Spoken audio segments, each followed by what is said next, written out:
Gulayan sa Paaralan is a program that aims to enhance and aware the knowledge of the learners. Good day everyone. I am Mrs. Eleanor Ikirona, Principal 2 of Ragay Central School, Ragay District, Division of Camarines Sur. The perpetual advocates of the Gulayan sa Paaralan program. Ragay Central School, through the collaborative and collective efforts of the school community, under the leadership of our Gulayan sa Paaralan coordinator, Mrs. Marlene C. Ramirez, promote and continuously working for the improvement of the nutritional status of our school children through the enhancement in the implementation of Gulayan sa Paaralan, nutrition education, and the school-based feeding program. We've been implementing the Gulayan sa Paaralan since 2014, not because we were mandated by DepEd, not even for the purpose of joining the contest, but for the better enrichment of learners and parents' awareness on the importance of growing plants and vegetables for their health and nutrition, which is a contributory factor in learning and academic achievement. Hindi madali ang pagpapanatili at pagpapatuloy ng ganitong uri ng programa dahil nangangailangan ito ng napakaraming rekurso.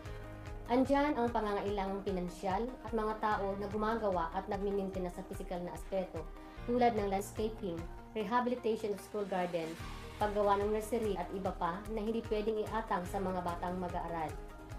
Subalit, dahil sa pagtutulungan at bayanihan o Brigada Eskwela sa Paaralan, katulong ang mga magulang at miyembro ng lokal na pamahalaan, ay patuloy naming naisasakatuparan ang layunin ng programang ito. Sa bawat taon ay may naidadagdag kaming bagong proyekto or innovation tulad ng pagkakaroon ng MRF or Material Recovery Facility at globong basurahan na kailangan sa waste management program. Nakapagpagawa na din ang school ng isang napakalaking greenhouse sa tulong ng Parent Teachers Association na nagsisilbing propagation chamber. Ngayong taon ay naitayo namin ang Craft Museum 1 and 2 at Nutri Hangout. Nabigyan din ng importansya ang kaalaman sa nutrisyon. Nutrition education was given emphasis and discussed during homeroom PTA meetings and General PTA Assembly. It is also integrated in the lessons of different learning areas. Hygiene and values were also given importance in the implementation of a school-based feeding program.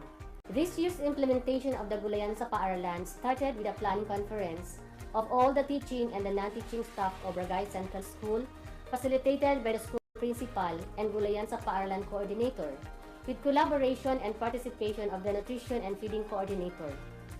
School memorandum regarding the search and the different working committees were issued to the teachers. The PTA, headed by our very active and supportive president, Mrs. Lorca Calinaw, sponsored a fundraising activity wherein the proceeds were utilized for the establishment of the Craft Museum. Ang kabuuang land area ng aming Gulayan ay umaabot sa 1,186 square meters.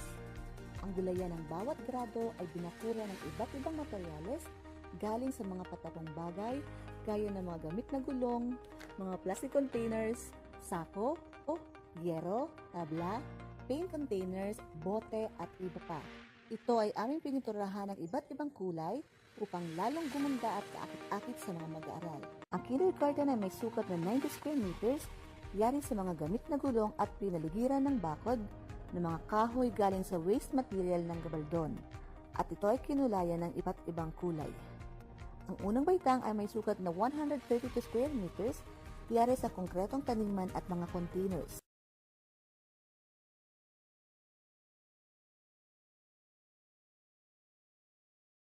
Ang konkretong taniman ay ikalawang baitang na may sukat na 216 square meters na dinagdagan ng bakod na yari sa kahoy upang maproteksyonan ang mga tanim. Ang ikatong baitang na may sukat na 90 square meters ay gumamit ng mga sako para sa kanilang gulayan at ginamit din nila ang harapang bahagi ng landscape ng paaralan upang mapagtamnan. Ang ikaapat na baitang ay ginamit na pagtamnan ang harapang bahagi ng landscaping na may sukat na 204 square meters. Meron din sila sa likod na napapalibutan ng bakod na nangyayari sa kawayan. Ang ikalimang baitang ay ginamit ang mga bakanteng spasyo sa likod ng grandstand upang mapagtamnan. Ito ay ginamitan ng mga patapong kahoy at kawayan na may sukat na 68 square meters. At ang grade 6 ay may pinakamalawak na taniman na may sukat na umaabot na sa 370 square meters. Ito ay napapalibutan ng gulong ng jeepney at mga kahoy galing sa waste materials ng gabaldon. Ang mga garden tools ay itinatago sa storage room. Ito ay malayang nahihiram ng mga mag-aaral, kailangan lang nilang magpaalam sa tagapangalaga at maglista sa borrower's logbook. Ang mga kagamitan ito ay galing sa taong-taong premyo na binibigay ng Division at Department of Agriculture. Ang iba ay donasyon ng mga guro at mga benefactors. Ang mga garden tools ay naka-inventaryo na sa School Property Coordinator at School Office. Ang Assistant GPP Coordinator ang siyang nangangalaga sa mga kagamitan ito sa loob ng Craft Museum.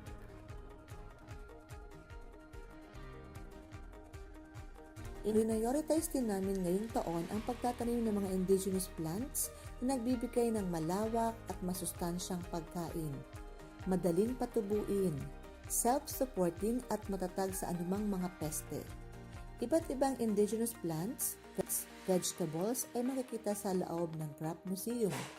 Ilan sa mga ito ay ang talinum, lagikway, katuray, kulitis, mustasa, singkamas, linga, patola, Japanese malunggay, blue and white ternatea, labanos, rosel, kamyas, talong, kamote, kamoteng kahoy, okra, ube, uraro, tuge, kundol, kalabasa, alugbati, gabi, kamyas, lubas, spring onion, upland cabbage. Indigenous legumes were also planted, which are good source of protein, iron and fibers such as kadyos, paayap, paani, bataw. Tatagpuan dito at sa mga gulayan ng bawat baitang at Craft Museum ang mga gulay na pansigang, katulad ng talong, okra, sitaw, bataw, patani, mais, alugbati, kulitis, paayap, gabi, kamote, kamoteng kahoy, sibuyas, bawang, kamatis, luya, sigarilyas, tanglad, kangkong, kundol. Nandiyan din ang mga gulay pangsalad, gaya ng singkamas, lettuce, kamatis, sibuyas, bawang, kulitis, blue and white ternatea, mustasa, pachay, ampalaya, talinum, labanos, carrots, bell pepper, celery, kangkong, talong at iba pa. Good Agricultural Practice, Craft Museum. Ang Craft Museum ang pinakabagong atraksyon at pagkukunan ng aming mga gulay sa loob ng paaralan. Ito ay naitayo sa tulong ng organisasyon ng mga magulang at guro sa pamumuno ng aming masipag at aktibong Pangulo na si Kinang Lori Kalinaw. Sila ay nagsagawa ng fundraising activity sa pamamagitan ng Search for Mrs. PTA 2019. Ang nalikom na pera ay nakatulong sa pagpapagawa ng Craft Museum. Subalit ang nakuha ay hindi sapat upang matapos ang nasabing proyekto. Kaya ang ibang fasilidad ng museum ay naisagawa galing sa pondo ng paaralan, MOOE. Marami din nagbigay tulong galing sa mga pribadong individual na tumutulong sa paaralan. Ang Craft Museum ay may lawak na 225 square meters. Ang ilang bahagi ng lugar na ito ay dating basurahan, kaya't ginamitan ng mga yero para mapaligiran at hindi kumalat ang basura. Tinakpa ng iba't ibang nabubulok na bagay sa kanilagyan ng lupa. Ang paligid ng Craft Museum ay tinamnan ng mga kakawate upang magsilbing insecticide at gawing abono ang mga dahon kung sakaling ito ay tumubo at lumago. Tinaniman rin ng mga sacrificial at repellent plant upang doon dumapo ang mga peste at makatulong sa pag-pollinate at propagation. May malaking kubo sa gitna ng garden na ginawang nutri hangout at pahingahan ng mga bata pagkatapos magtrabaho. Isang bukas, mahaba at maliit na silid-aralan ang itinayo sa gilid ng bakod kung saan matatagpuan ang seed bank at mga concoction. Karugtong nito ang storage room na mataguan ng mga garden tools. May maliit na nursery na pinaglalagyan ng mga seedlings at mga punlang pananim. Sa likod nito ay ang washing area para sa mga paa ng mga bata. May mga trellis din na yari sa mga lumang tubo at kahoy na nilagyan ng nylon at alambre. Binakuran ang palibot ng museum ng mga lumang yero upang maproteksyonan ito laban sa hayop at mga mapanirang elemento. Makikita rin sa loob ng museum ang vermicomposting at compost pit. Unang taon pa lang ng aming craft museum, kung kaya't nagsisimula pa lang tumubo ang mga halaman, subalit ang pinakalayunin ng pagtatayo nito ay upang magsilbing learning laboratory ng mga bata at upang matugunan ang mga pangangailangan gulay sa SBFP sa loob ng isang taon at makapagbahagi sa ibang paaralan sa pamamagitan ng pagbibigay ng mga seeds at pagbibigay dagdag kaalaman at importansya nito. Gardens were rehabilitated and revived through the introduction of simple, agroecological and chemical-free practices such as bio-intensive gardening approach or BIG. One of the good agricultural practice adopted by the school is the use of natural farming. Ang mga bata ay tinuturoang gumawa ng mga concoction tulad ng FAA, FPJ, FFJ at iba pa sa kanilang agriculture lesson, at ito rin ang ginagamit na pataba sa mga tinanim. Ang mga ito ay inihalo sa tubig at ipinangdidilig sa mga gulay. Ang vermicomposting at compost piling ay itinuturo din sa mga bata.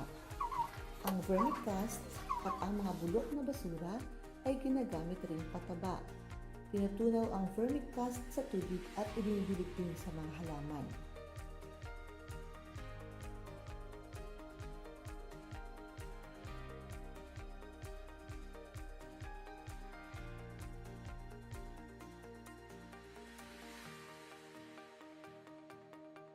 Ang RCS ay may isang unit ng washing facility na may 6 na faucet na ginagamit sa paghuhugas ng kamay.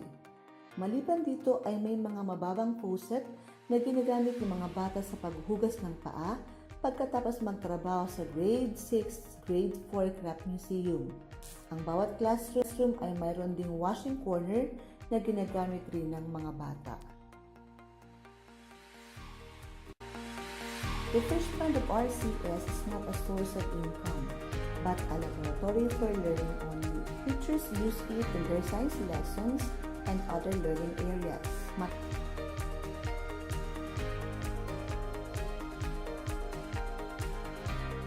Records, reports, and accomplishments for the last 4 years were intact and placed in a secured place.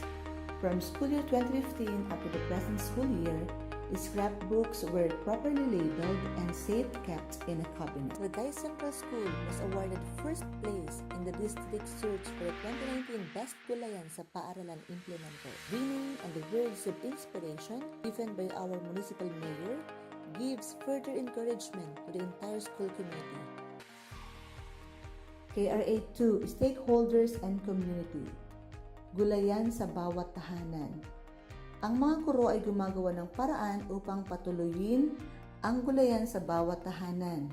Ang anumang natutunan ng mga bata sa pagtatanim ay kailangang madala nila sa kanilang mga tahanan. Isinasama ng mga guro ang pagtatanim bilang proyekto sa ESP, Science at Agriculture. Nagsasagawa din sila ng home visitation para makita kung talagang ginagawa ng mga bata ang pagtatanim sa bahay. At para mapalawak ang gulayan sa tahanan, nagsagawa din ang paaralan ng school level search para dito at binigyang parangal ang mga pamilyang may magandang taniman. KRA 3, National Greening Program, Waste Management, EWAMT, or Ecological Waste Management Program is being implemented in the school. Every school provides 2 trash bins and wastes are properly segregated and disposed. General trash cans are provided in each building. The material recovery facility was constructed by the PTA in order to have a place for solid waste disposal. Recyclable materials from canteen, like empty soft drinks bottles, were used in making Christmas tree. The small empty plastic bottles were used to landscape our GPP garden. Waste materials from gabaldon buildings like GI sheets, lumber, TNG, cement sacks, empty paint containers, Grills, iron bars were recycled into fences. Nutri hangout or kubo, nurse storage, classroom, laboratory, garden holder, plant pots, relics, pathway, and picket fences. Used bicycle and jeepney tires were used as picket fences and landscaped our garden. The school ground of RCS was landscaped by concrete materials with design. Trees were landscaped with concrete boxes with colorful design. The front of Gabaldon building was also landscaped by concrete materials with creative design. Aralin Palipunan Park was also constructed in front of Industrial Arts. Grade 2 area as artistically landscaped by the parents, while Grade 6 utilized TNG sheets and bicycle tires to landscape their Gulayan area. Isang mag-aaral, isang puno program. The school conducts tree planting activity annually. In 2017, the tree planting was done inside the school campus. Coconuts were planted around the athletic oval, jackfruits were planted at the backyard of each building, and guyaban were planted at the backyard of Grade 1 building where a craft museum was established. Last year, the tree planting was done in the Kriana farm. Children planted cacao seedlings, and the committee on tree planting visited the farm last January to monitor and validate how many trees survived and how many trees needs replacement. This year's tree planting activity was conducted in Dauran's farm. They planted different fruit-bearing trees, and by the end of the school year, the team will visit again the farm to validate how many trees will be replaced. Malunggay were planted in the craft museum and in every class territory which serves as fence. Some of the children who did not join the tree planting activity, especially the grade 1, were required to plant malunggay plant in their bucket.